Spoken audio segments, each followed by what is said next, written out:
ang mga kwento ng pag-ibig, kwento ng buhay at kwento ng pag-asa dito sa Barangay Love Stories. Love Stories.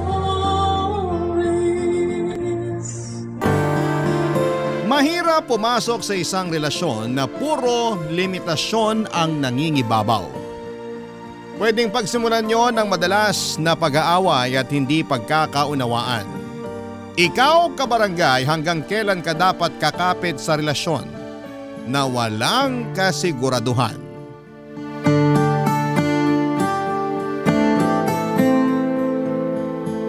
Ang sabi nila, dapat daw ay palagi tayong malaya na i-express ang pagmamahal na nararamdaman natin.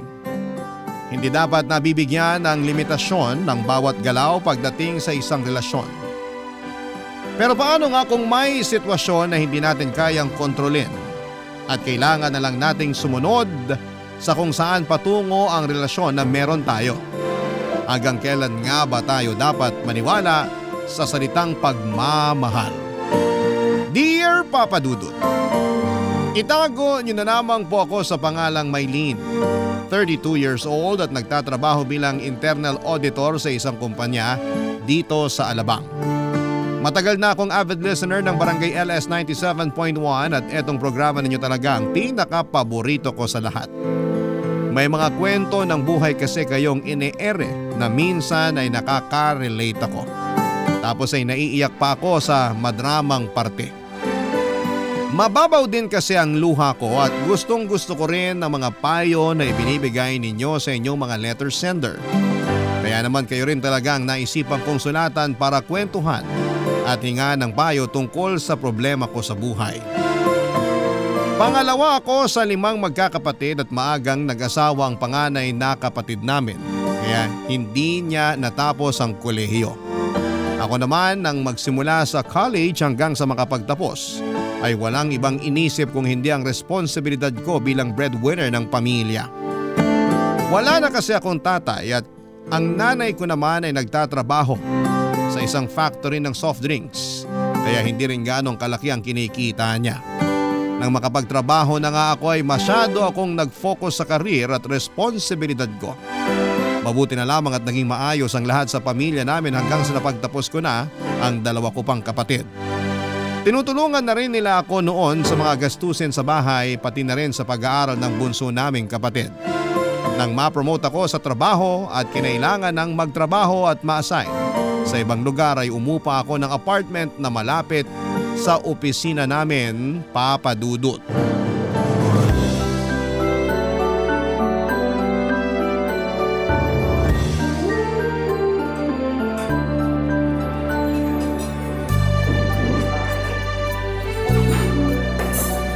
Ay, ang tagal namang iserve ng in-order kong pagkain. Nagugutom na ako. Sana pala sa ibang restaurant na lang ako nag-dine-in, hindi dito. Maylene? Noah? Nakakatuwa, nakita kita dito. Kumusta ka na? Ayos lang naman ako. Ikaw, kumusta ka na? Ayos lang din naman ako. Pwede bang makishare ng table sa'yo? O may hinihintay ka na kasama? Wala naman akong ibang kasama. Okay lang na mag-share tayo ng table. Salamat. Upo na ako ah. Grabe. Ang tagal na rin mula nung huli tayo nagkita. Oo nga eh. Pagka-graduate natin ng college, nawalan na rin ako ng balita sa'yo. Nagtrabaho din kasi ako abroad. 6 na buwan lang pagkatapos ng graduation natin. Ang bilis lang din kasi naasikaso ng mga papeles ko kaya nakaalis kaagad ako ng bansa. Talaga? Gano'ng katagal ka nagtrabaho sa abroad? Saglit lang din naman, mga 3 taon lang. Pagkatapos ng kontrata ko, hindi na ako nag-renew. Ang hirap din kasi magtrabaho sa ibang bansa eh. Hindi ko kinaya yung pagiging homesick ko nun. Kahit siguro ako mapapauwi na maaga pag sinubukan ko magtrabaho abroad. Ang hirap kaya na malayo sa pamilya na matagal. Buti sana ko nasa ibang probinsya dito sa Pilipinas eh. Kapag may emergency at kailangan mo silang puntahan, hindi ka masyado mahihirapan. Kaya nga hindi na talaga ako nag-renew ng kontrata ko. Pero maiba ako. Ang laki na talaga ng pinagbago mo ngayon ha. Mas lalo kang gumanda. Uy, hindi naman. Grabe ka ha. Ikaw naman, bolero ka pa rin hanggang ngayon. Alam mo naman na hindi ako bolero. Oo, alam ko. Pero ikaw din naman, ang laki na rin ng pinagbago mo. Hindi na ikaw yung patpati na Noah na kilala ko dati. Medyo na-addict din kasi ako sa pag-workout lalo na nung nagtatrabaho pa ako sa ibang bansa. Yun bali yung ginagawa ko kapag nai-stress ako o kaya na-homesick. Hanggang ngayon kahit dito na ako sa Pilipinas nagtatrabaho, hindi na nawala yung workout routine ko. Nice! Ang ganda talaga ng resulta sa katawan mo. Salamat. Malaki rin talaga yung naitulong ng workout sa akin lalo na nung mga panahon na nung kakahiwalay pa lang natin.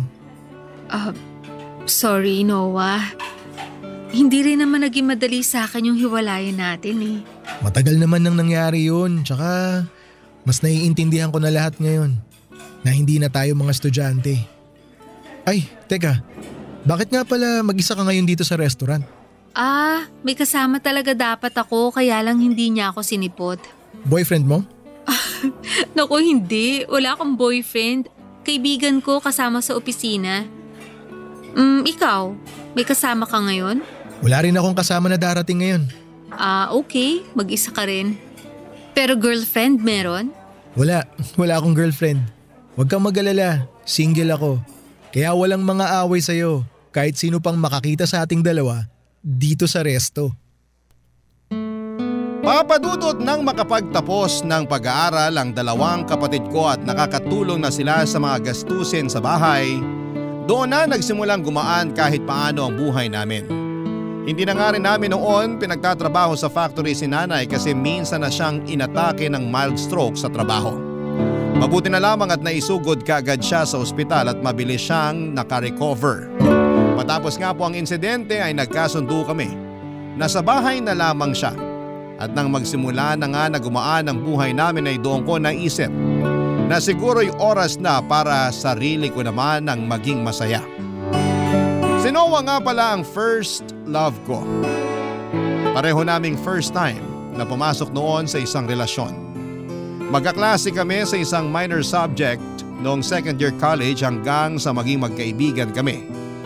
At naging magkaibigan. Kaya lang ay naghiwalay kami sa pagtungtong namin ng fourth year dahil sa stress ako sa pag-aaral at part-time job ko. Habang nag-aaral kasi sinasabay ko na ang mag-part-time na trabaho sa isang maliit na opisina sa amin bilang encoder. Pakiramdam ko noon ay hindi na ako nagiging fair sa relasyon namin dahil nawawala na ako ng time kay Noah. Kaya naman binitawan ko na siya. Wala talaga kaming naging maayos na closure dahil ayaw niyang tanggapin ang pakikipag-break ko sa kanya noon. Hanggang sa napagod na lamang din siya na habulin, suyuin at subukan na ayusin ang natapos naming relasyon noon. Pero sa muli naming pagkikita pagkatapos ng ilang taon ay nagsimula ang pagbalik ng closeness namin sa pamamagitan ng pagchat-chat at tawagan sa isa't isa. At sa kabila nga ng nalaman ko tungkol sa kanya ay hinayaan ko pa rin na muli siyang pumasok sa buhay ko. Inamin kasi sa akin ni Noah na may anak na siya at kasal siya sa nanay nito pero 2 taon na raw silang magkahiwalay. Papadudot.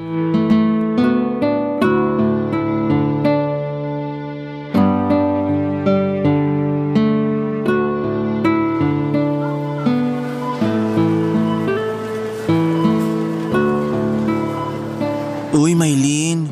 Thank you sa pagsama mo sa akin na mag-grocery ngayon ha. Wala yun. Hindi rin naman ako busy kaya okay lang na samahan kita dito. Wala ba kayong lakad ngayon ng boylet mo? Ha? Sinong tinutukoy mo? Ito naman maang-maangan. Kunwari pa to. Isa lang naman yung boylet mo na lagi mong kinukwento sa akin. Yung first and last ex-boyfriend mo, girl. Si Noah. Siya nga, wala nang iba. So, bakit hindi nga kayo magkasama ngayon? Kasi di ba kapag weekend, lagi kayong may lakad? May ibang lakad siya ngayon. Kapag ganitong unang linggo ng buwan, busy talaga siya sa family niya. Oh, I see. Pero, boyfriend mo na ba siya? Naku, hindi pa no. Oh, hindi nga. Hindi pa pero malapit na? Hindi ko alam. Pa-demure ka pa dyan. Alam ko naman kung saan papunta yung ligawan na yan. Pero mukha naman siyang mabait sa picture at sa mga kwento mo. Ang tanong, Mahal mo na ba ulit? Ang showbiz ang tanong mo, ah! Ganun talaga. Kaibigan mo ako eh. Ay, teka. Di ba boylet mo yon? Ha? Nasaan? Ayun o. Nasa malapit sa cashier. Si Noah nga. Tara, lapitan natin. Noah! Oh, Maylin. Anong ginagawa mo rito? Sinamahan ko si Jello na mag-grocery dito. Ito nga pala, siya yung kaibigan at office mate na kinukwento ko sa'yo. Jello, si Noah nga pala. Hi Noah. Ang gwapo mo pala sa personal. Salamat. Ano palang ginagawa mo dito? Bumili lang ako ng ice cream kasi nag-request yung anak ko. Kasama niya si nanay sa parking nitong grocery. Hinihintay nila ako. Talaga? Nandyan lang sila sa parking? Oo. Pauwi na rin dapat kami kaso nakalimutan naming isama tong ice cream sa mga pinamili namin kanina. Kaya ako na lang yung bumalik para bumili. Maylin, mauna na ako ha. Baka naiinip na sina Jillian tsaka si nanay sa kotse. Okay sige. Ingat kayo pa uwi. Salamat. Tawagan na lang kita mamaya. Bye. Sige Jello, alis na ako. Ingat kayo. Girl, may anak na pala boylet mo? Ay, oo. Hindi ko pala nakwento sa'yo yung tungkol doon. Pero matagal na silang hiwalay nung nanay nung bata. Hindi naman siguro sila kasal, no? Kasal. Kasal pero annulled na yung kasal, tama? Hindi. Hindi pa. Naku, ibig sabihin pala, magiging kabit ka lang ng boylet mo kapag sinagot mo siya. Uy, grabe ka, hindi naman. Matagal naman na silang hiwalay ng babae. Nag-uusap na lang sila tungkol sa bata. Pero kasal pa rin siya, girl. Kaya real talk lang ha, magiging kabit ka pa rin niya. Bakit daw hindi pa sila nagpapaanal? Sinubukan nila kaya lang, hindi rin inapprove sa korte. Kasi wala raw sapat na dahilan para mapawalang bisa ang kasal nila. Naglabas na nga raw sila ng malaking pera nun pero nasayang lang. Kaya hindi na nila muna prioritize ang tungkol sa pagpoproseso ng annulment. Ang hirap din pala ng sitwasyon mo. Kahit maging boyfriend mo na siya, hindi mo pa masasabi na sa'yo lang talaga siya.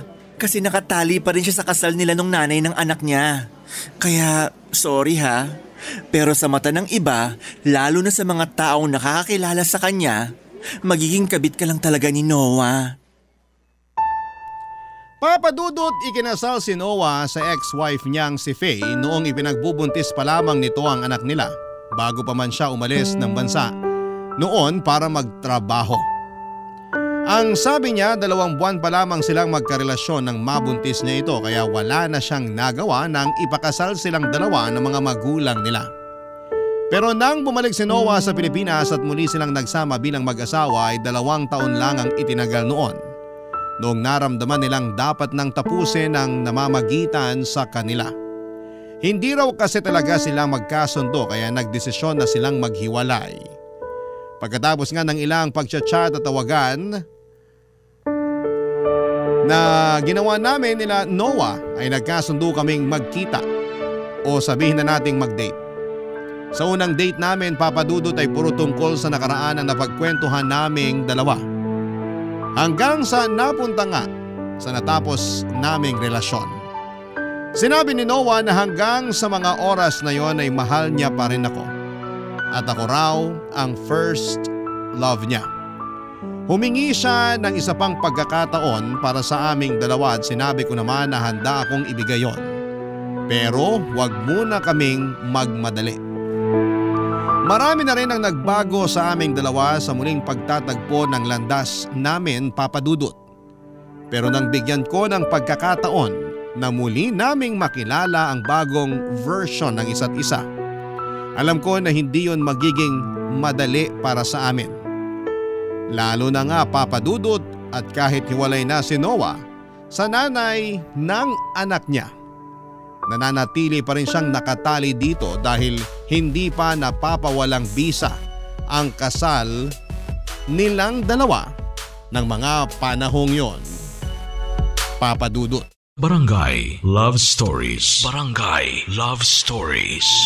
Hindi nagtagal papadudot, Tuluyan ko nang muling binigyan ng isang pagkakataon ng naputol naming relasyon ni Noah. Naging porsigido rin kasi siya sa panliligaw niya sa akin at nanumbalik din lahat ng kilig at pagmamahal na nararamdaman ko sa kanya noon. Hindi ko na ipinagdamot pa ang second chance sa aming dalawa at pakiramdam ko noon ay hindi ko yon pinagsisisihan dahil palaging pinaparamdam ni Noah sa akin ang pagmamahal niya. Ma-effort din siyang boyfriend kasi kahit magkaiba kami ng schedule at rest day sa trabaho ay gumagawa siya ng paraan para matuloy ang date naming dalawa. Pinupuntahan niya ako sa place ko o kaya ay sa opisina pagkatapos ng trabaho niya. Magkasama din kami palagi kapag off niya sa trabaho at madalas na nagmo-movie marathon lang kami sa bahay. Pagkalipas nga ng ilang buwan sa relasyon namin ay nagdesisyon kami ni Noah na magsama sa isang apartment na parehong malapit sa pinagtatrabahuhan namin, Papa Dudut.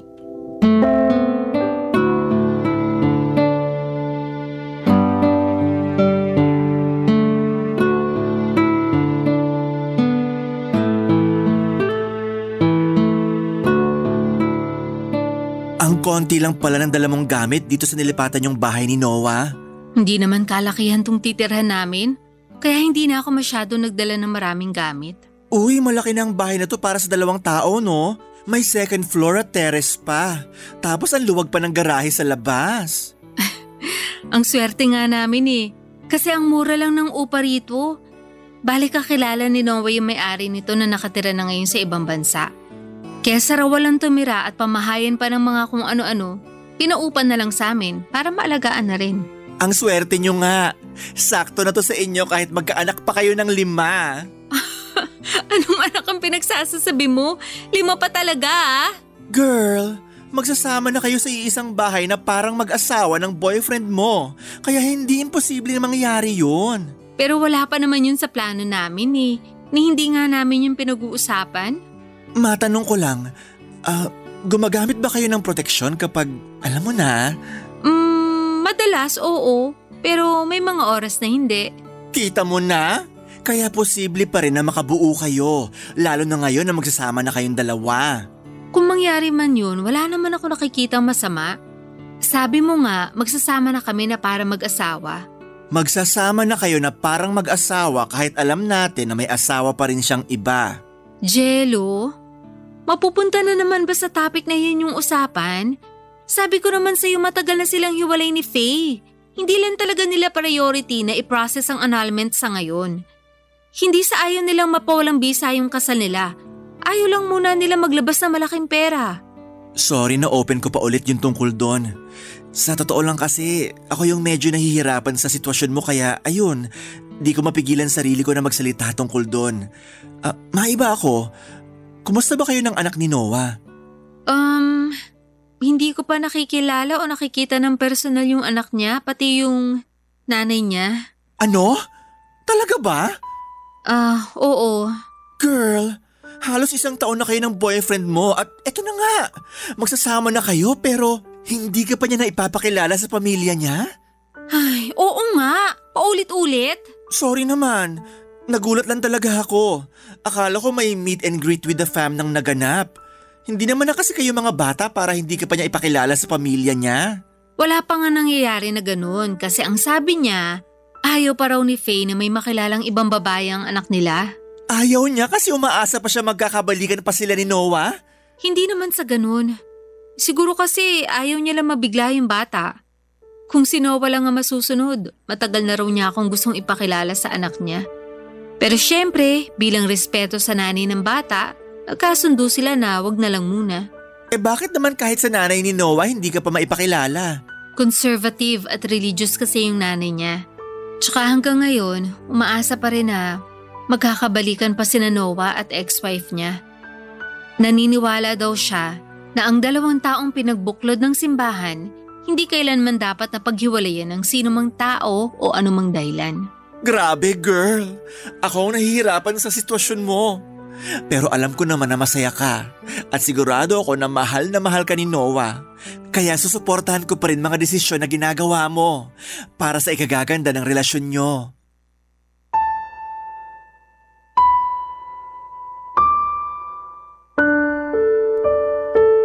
Papa Dudut, buo naman talaga ang desisyon ko noon sa pagpayag ko na magsama na kami sa isang bubong ni Noah. Alam ko kasi na doon namin mas lalong makikilala ang isa't isa, tapos ay seryoso na rin talaga ako sa relasyon naming dalawa. Nasa tamang edad na rin kami para gumawa ng ganong desisyon, kaya wala akong nakikitang kahit na anong problema. Isa pa ay malapit talaga yung kinuha naming bahay sa mga trabaho namin. Noong umpisa ay nanibago ako noong magsama kami ni Noah. Ang laki din ng adjustment sa part ko kasi kahit paano, nagbibigay pa rin ako ng panggastos kina nanay noon. Si Noah din ay regular na nagbibigay ng sustento sa dati niyang asawa para sa anak nila. Umuwi din siya sa bahay ng nanay niya tuwing unang linggo ng buwan at isang linggo siyang nananatili doon kasama ang anak niya. Pero hindi naman kasama ang dati niyang asawa doon dahil may sarili na itong bahay sa natitirang 3 linggo sa isang buwan. Yon ang oras na sa akin siya at ako lang ang kasama ni Noah. Ganon ang naging setup namin, Papa Dudut.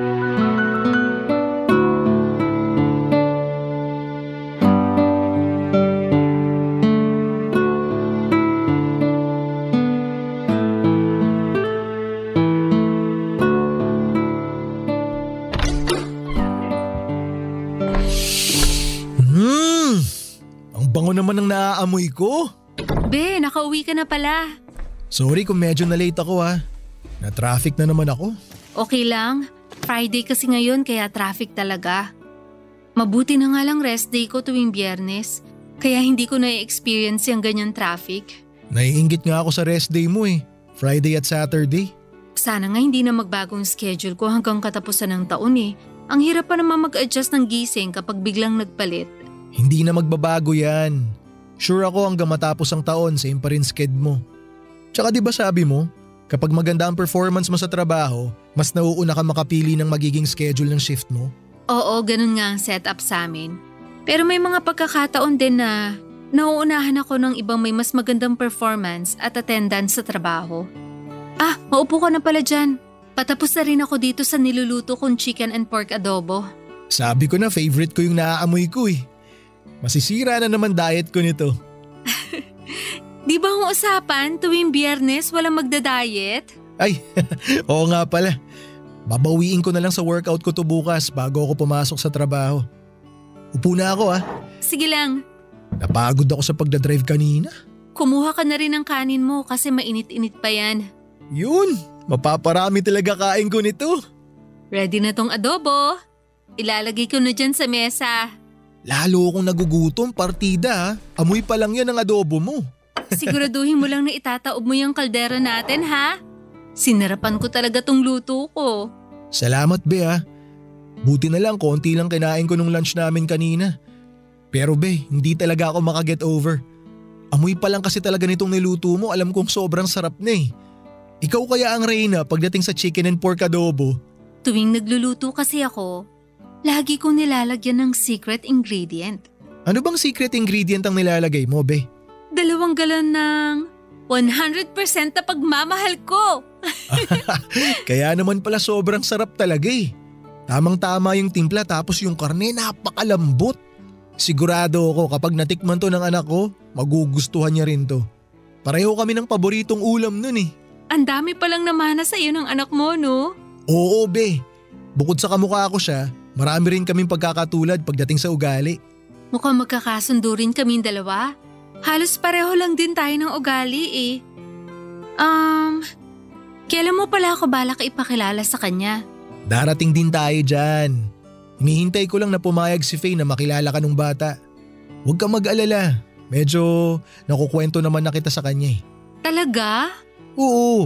Ano namang kinukwento mo sa anak mo tungkol sa akin? Nakwento ko sa anak ko may special na babae sa buhay ko na laging nagpapasaya sa akin bukod sa kanya. Excited na nga rin siya na makilala ka eh. Ang sabi ko sa kanya, sa susunod magkikita rin kayo. Kaya huwag kang mag-alala be. Darating din yung oras na maipapakilala na kita sa anak ko.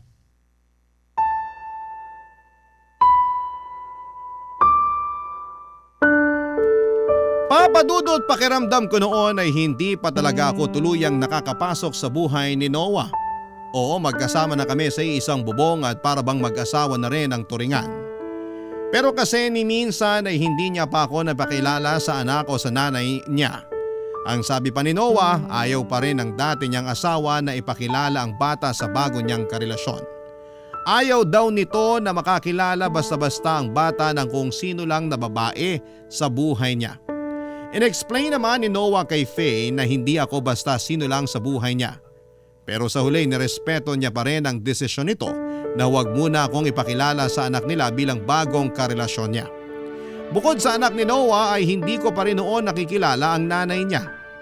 Relihiyosa at konserbatibo daw kasi ang nanay niya at malaki daw ang respeto nito sa kasal at simbahan.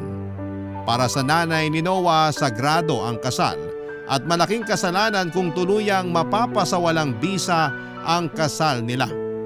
Ilang beses nga rin daw nitong sinubukan na pag-ayusin sina Noah at Faye pero sa huli, hindi na raw talaga sila magkasundo.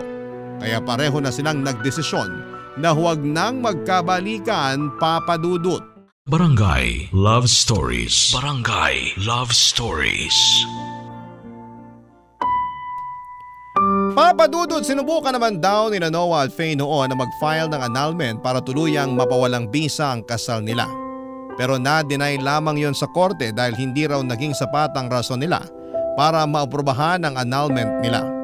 Malaki rin ang nalabas nilang pera noon pero nasayang lang dahil kasal pa rin sila matapos ang lahat ng mga ginastos. Kaya naman mula noon ay hindi na muna nila pinag-usapan ang tungkol sa annulment. Mas marami rin silang dapat na i-prioritize pagdating sa mga gastusin, lalo na para sa anak nilang si Jillian.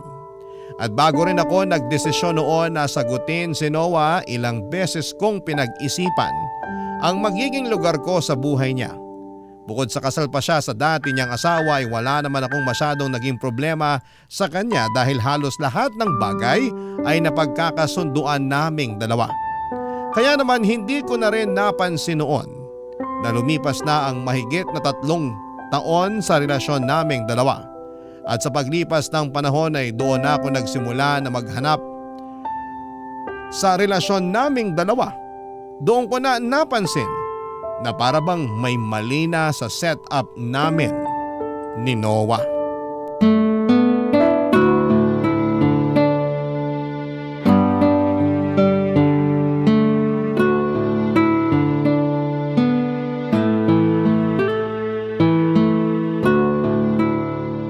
Oh girl, tapos ng shift mo ah.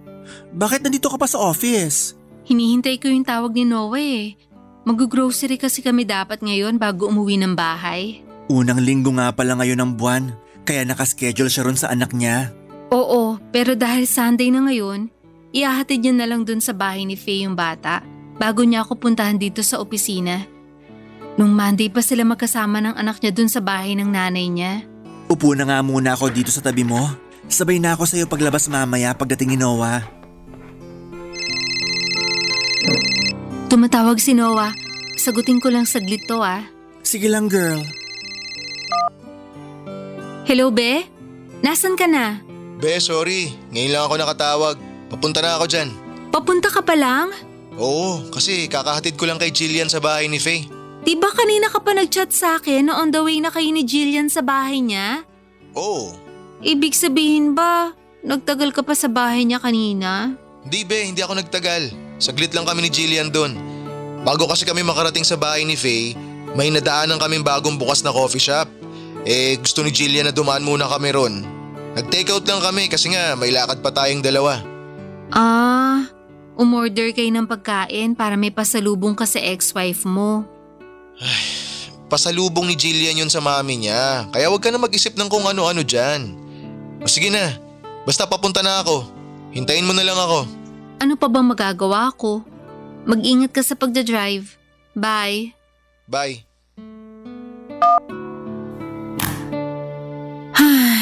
Oh, bakit parang ang lalim naman ng buntong hininga mo? Naiinip na kasi ako. Dapat kanina pa nandito si Noah eh. Pero papunta pa lang pala siya. Pero di ba nabanggit mo dati na Hindi naman masyadong malayo yung place ng ex-wife niya dito sa opisina natin. Oo nga. Kaya lang may usapan kami kung anong oras niya ako dapat susunduin dito sa opisina eh. Kasama niya kasi yung anak niya, kaya wala kang magagawa doon. Alam mo, Jello, wala namang problema sa akin kung anak niya lang ang kasama niya. Doon ako naiinis sa part na parang may bonding moment pa sila ng ex-wife niya. Well, hindi mo na maaalis yan kasi nanay siya ng anak ni Noah. Pero ako na yung current girlfriend. Kaya dapat limited na lang ang bonding nilang dalawa. Dapat nga wala na silang bonding at all. Dapat nga hindi na rin siya bumili ng pasalubong para kay Faye. Binilhan niya ng pasalubong ex-wife niya? Hindi direktang binilhan ng pasalubong pero dumaan daw sila ng anak niya sa bagong bukas sa coffee shop kanina. Gusto raw kasing bumili ng bata ng pasalubong para sa mami niya. Oh, yung bata naman pala may gustong bumili ng pasalubong para sa mami niya. Anong problema doon? Kaninong pera ba yung gagamitin na pambili ng pasalubong? Malamang kay Noah, di ba? So anong iisipin ni Faye? Kay Noah galing ang pasalubong at hindi sa anak nila. Teka nga. Akala ko ba malinaw na dun sa ex-wife niya na hindi na sila magkakabalikan ni Noah at nag-uusap na lang sila para sa bata. Ikaw pa nga yung paulit-ulit na nagsabi sa akin nung dati, di ba? Oo. Oh, bakit ngayon ikaw yung nagbibigay ng mali siya sa ginagawa nilang co-parenting sa anak nila? Ay, ewan ko. Ang hirap pala talaga ng ganitong sitwasyon. Mas mahirap ngayon na magkasama na kami ni Noah sa iisang bahay. Kasi kahit para mag-asawa na kami, hindi ko pa rin maramdaman na akin siya na 100%. Parang kailangan na palagi ako may kahati sa oras niya. Ganun talaga. Kasi may responsibilidad na siya sa ibang babae bago pa man maging kayo ulit. Sinabi ko naman sa'yo nung umpisa pa lang na mahirap yan. Pero dahil nga mahal mo si Noah, handa kang magtiis para sa kanya.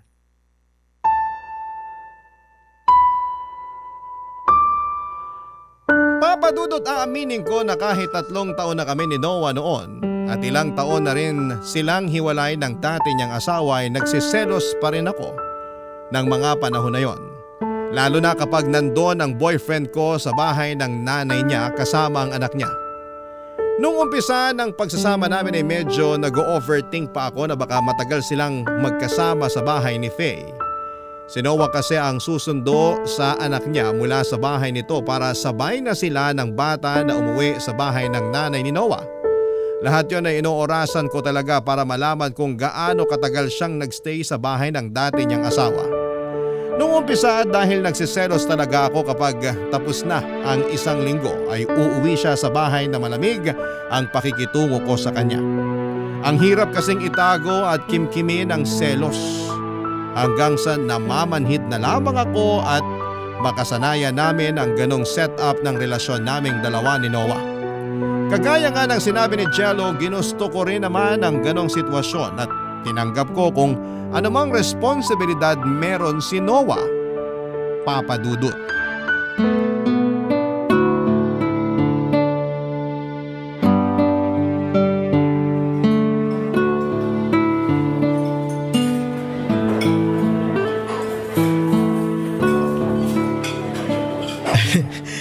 Happy 4th anniversary ulit, be.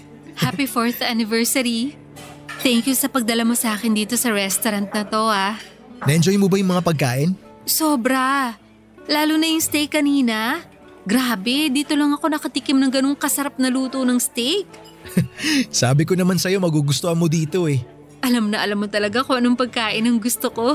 Siyempre naman. College pa lang magkakilala na tayo. Kaya alam ko na rin halos lahat ng tungkol sa'yo. Hindi ka naman nagbago eh. Wala naman talagang halos nagbago sa akin eh. Kasama na yung pagmamahal ko sa'yo mula nung college tayo hanggang ngayon. Kaya nga nagpapasalamat ako na binigyan mo ng pangalawang pagkakataon tong relasyon natin.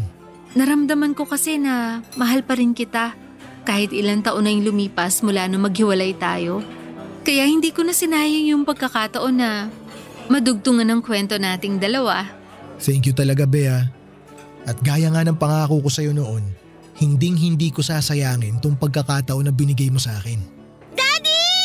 Jillian, huwag kang tumakbo! Daddy! Sabi na nga ba ikaw yan eh? Jillian, anong ginagawa mo dito? Kasama ko po si Mami. Jillian, sabi ko na sa'yo na huwag kang tumakbo, di ba? Ayaw niya po kasing maniwala na si Daddy talaga yung nakita ko kaya lumapit na po ako. Baka lang kasi madapa ka, kaya kita pinipigilang tumakbo. Ay, Noah, pasensya na. Hindi ko na napigilan si Jillian na lumapit sa inyo. Ayos lang. Ano palang ginagawa nyo dito? May minita kong client na gustong kumuha ng kondo para sa fiancé niya. Sinama ko si Jillian kasi nakabakasyon yung yaya niya. Ah, ganun ba? Daddy, sino po siya? Siya si Maylene. Girl. Kaibigan ng daddy mo yung kasama niya ngayon. Di ba, Noah? Ha? Oo. Jillian, this is your Tita Maylene. Friend ko. Hi po, Tita Maylene. Hello, Jillian. Mas cute ka pala sa personal. Personal? Bakit po? Nakita niyo na po ba ako sa picture? Oo, marami na ako nakita ng mga cute na picture mo sa cellphone ng daddy mo. Jillian, kailangan na nating umuwi. Baka matraffic pa tayo. Kiss ka na kay daddy. Daddy, uwi na raw po kami ni Mami. Pakis po ako sa inyo bago po kami umalis. Sige anak, kiss ka na kay daddy. Bye-bye, Daddy. Bye, Tita Maylene. Bye anak. Bye, Jillian. Sige, Noah. Mauna na kaming umalis ni Jillian. Mag-ingat kayo pa uwi. Salamat. Tara na, Jillian. Sige po, Mami. Bye po ulit, Daddy. Kaibigan? Kaibigan talaga? Pasensya ka na. Alam mo naman na may usapan kami ni Faye na huwag mo nang ipaalam sa bata yung tungkol sa'yo eh. Oo, alam ko. Nakakainis lang kasi na hindi mo na nga ako pinakilala sa anak mo bilang girlfriend mo, hindi mo rin ako pinakilala sa ex-wife mo. Sana pinakilala mo rin ako sa kanya na as a friend. Kilala mo naman si Faye sa mga kwento ko sa'yo, di ba? Naipakita ko na rin sa'yo mga picture niya. Kilala ka na rin niya. Ilang beses na kitang nakwento sa kanya. Pero iba pa rin yung pinakilala mo kami sa isa't isa. Para akong hangin lang dito sa harapan nyo kanina. Ni hindi ako sinulya pa ng ex-wife mo. Be, ganun lang talaga si Faye. Hindi siya palakibo sa ibang tao. Pero hindi ako ibang tao lang sa buhay mo, Noah. At dapat alam yun ng ex-wife mo. Be, pasensya ka na talaga. Ano pa ba magagawa ko kung hindi pa ulit-ulit na magpasensya? Alam mo, sa totoo lang, nakakapagod na. Papadudot minsan talaga. Kahit gaano mo kamahal ang isang tao, darating ka sa point na makakaramdam ka ng matinding pagod. Lalo na kung alam mong ikaw yung mas nag-a-adjust o nag-e-effort. Alam ko naman na ginawa ni Noah ang lahat para mapunan niya ang pagkukulang niya sa akin bilang boyfriend ko. Ayun nga lang ay hindi ko na mababago ang sitwasyon na meron na siyang malaking responsibilidad sa ibang babae. Kahit sabihin na anak niya lang naman ang responsibilidad niya. May mga oras na hindi ko pa rin maiwasan na magselos sa tuwing magkakaroon sila ng maikling oras para magkita o magkasama.